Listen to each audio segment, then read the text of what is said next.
having a little sleeping this morning. Oh, not 4. 7 a.m. and I am still in bed. Just about to get up. I have a call. I need to be on a call at 8.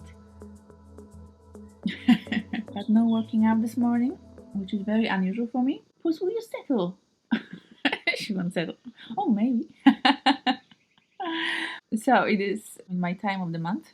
And I've been feeling really tired lately. And I'm not sure why that is. I mean, I'm expecting that this is because I might be a bit sleep deprived. I love getting up at 5, and I do that most days.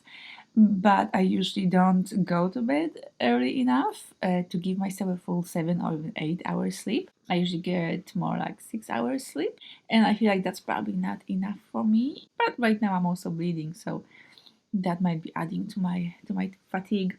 But because the fatigue is something that I have been experiencing lately, that's why I actually got myself a little gift.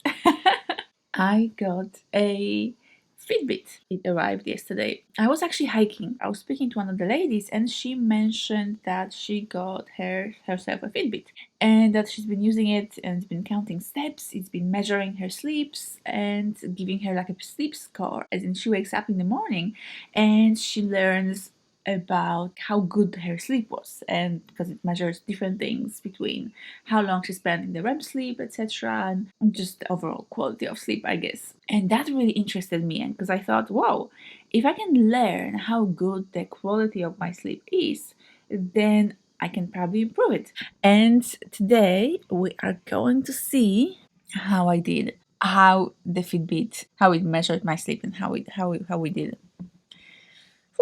So this is the Fitbit. The problem is I don't actually know. I'm not sure. Oh, where that information is.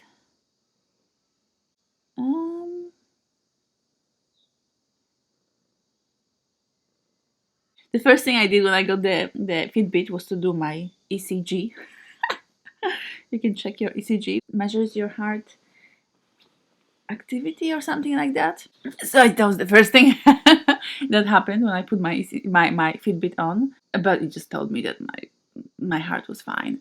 This was actually also my little present for myself for crossing the 200,000 subscribers on YouTube. On my main channel, please go and follow it if you don't already. That was a big step, and I feel like I can be proud of myself for reaching that point. I am so incredibly grateful for every single person that have so far subscribed and followed my YouTube channel. I just feel like this is such a beautiful and amazing accomplishment. That's like so many people.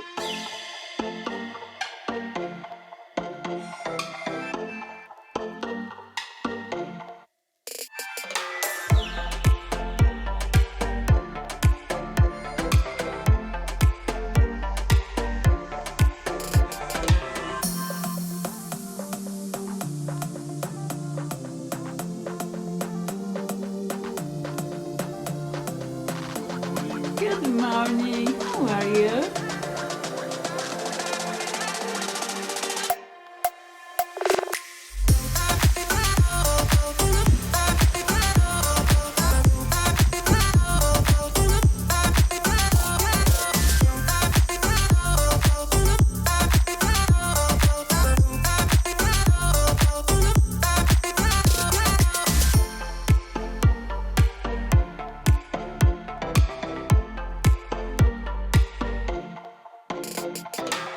Hello, my puss.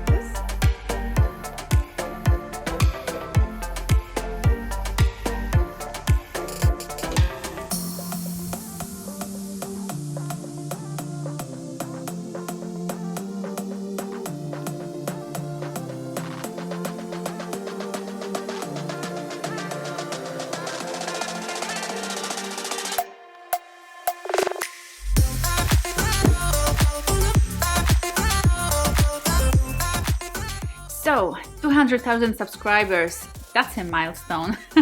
That is something that I'm really proud of and extremely excited about. And I think that's a great opportunity to tell you about how I overcame my panic attacks and turn them into joy attacks or love attacks. It is quite of a story. I was sharing this story with one of my friends lately, and he was like, "Oh my God, you have to vlog about this. This is so important. This is so inspiring."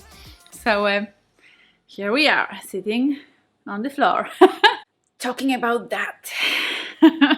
I used to experience regular, I don't quite want to call them panic attacks because they weren't the clinically diagnosed panic attacks where, your heart rate goes through the roof and you just disconnect from the world. It wasn't quite that. It was more like a state of extreme fear and anxiety to the point where I literally thought that my world would collapse.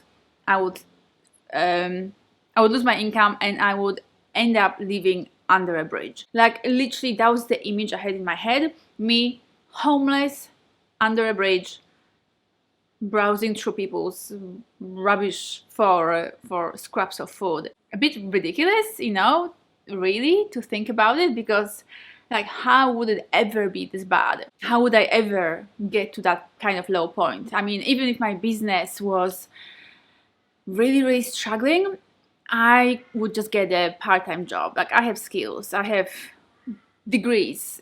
There's just so many different things I could do, or fall back on my accounting degree and experience. But nevertheless, that would happen with such regularity that at least once a month I would go into this state of extreme fear and panic about how I would not be able to make enough money and hence I would lose everything. These fear attacks were absolutely to do with money. That, they didn't have anything to do with anything else. It was to do with the fact that I was living in Australia alone, no family here, and I couldn't just fall back on the option of just going back to live with my mom, crash on her couch for a few weeks, months, or whatever until I got back on my feet. I didn't have that option because to even go back to my mom's place, I would have to spend a lot of money to get my ticket to go back to Europe.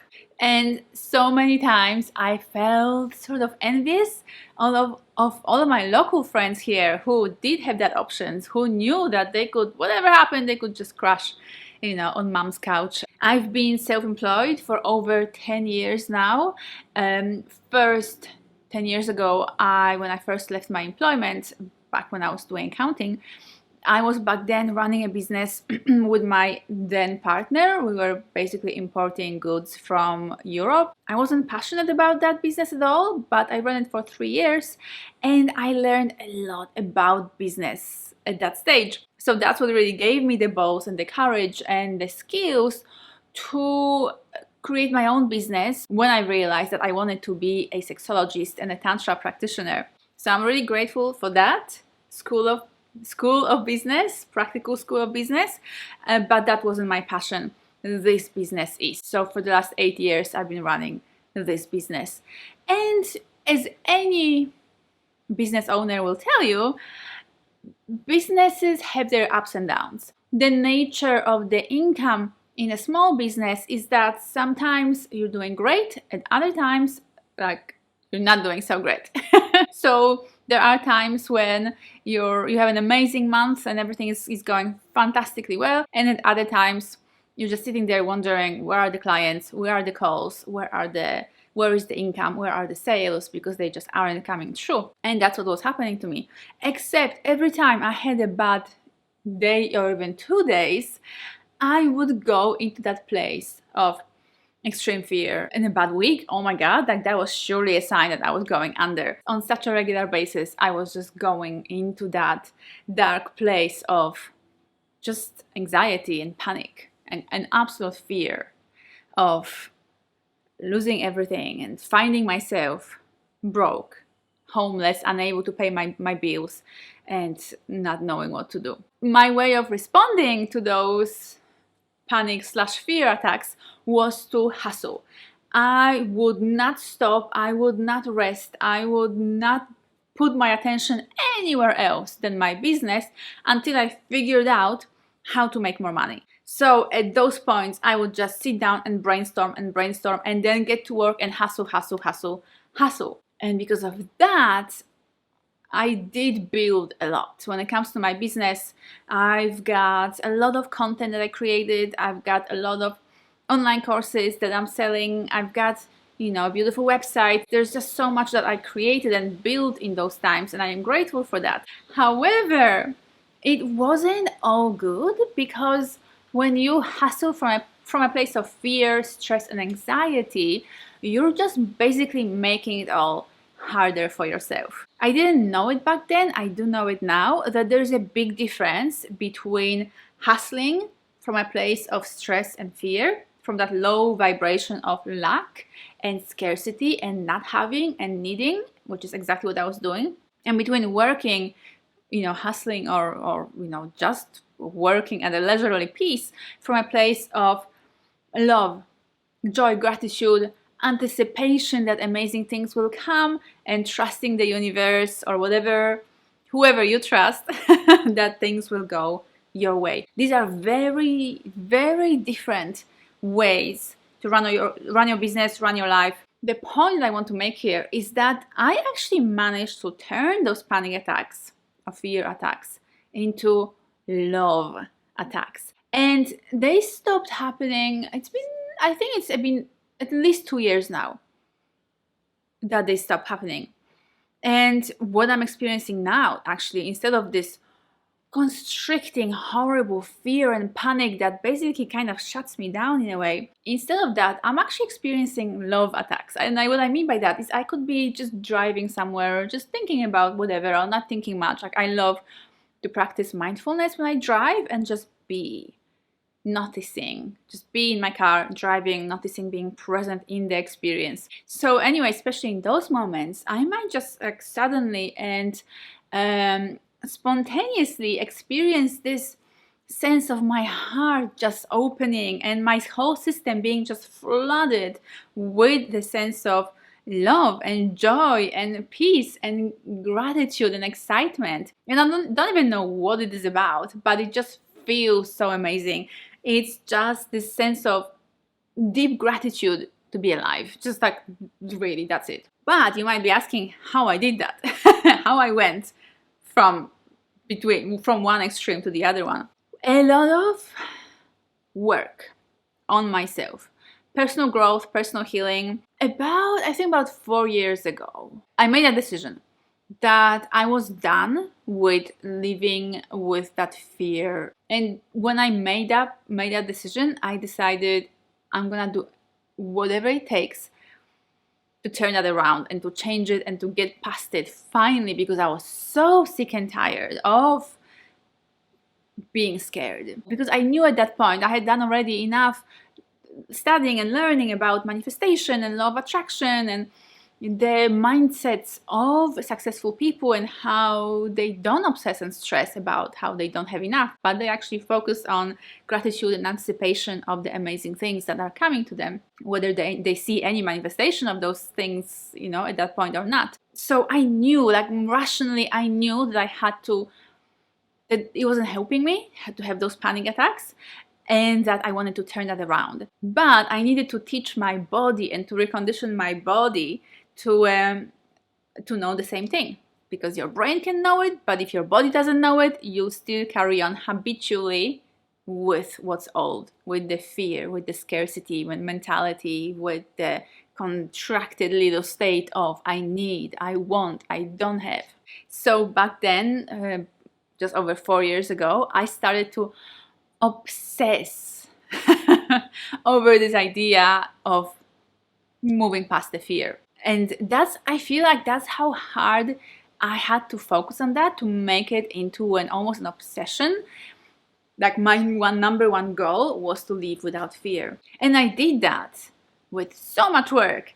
I would basically study all of these people, all of these teachers that were teaching me how to manifest better. Meditation, daily meditation, became a huge tool for myself, especially the kind of guided meditations that open your heart, that leave you, at the end with that sense of awe and excitement about life and about the abundance of the universe that is freely available to you. Then it was a lot of affirmations, So again, putting affirmations on usually from YouTube and just listening to them, especially first thing in the morning or last thing at night when your brain is kind of more open. And so much of just self-correcting. So whenever I would catch myself going back into that old place of fear, contraction, anxiety, I would just catch myself and do my best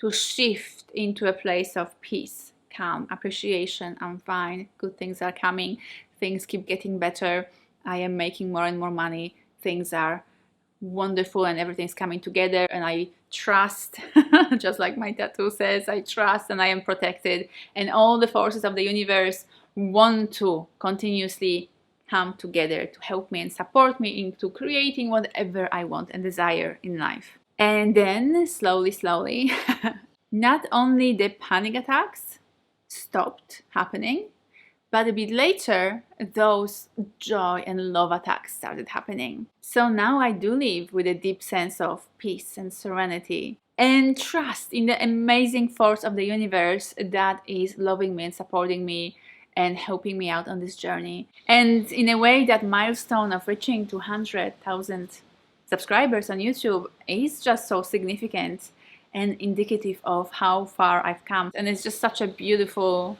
kind of signpost or a reminder of you're doing great. Things are coming together.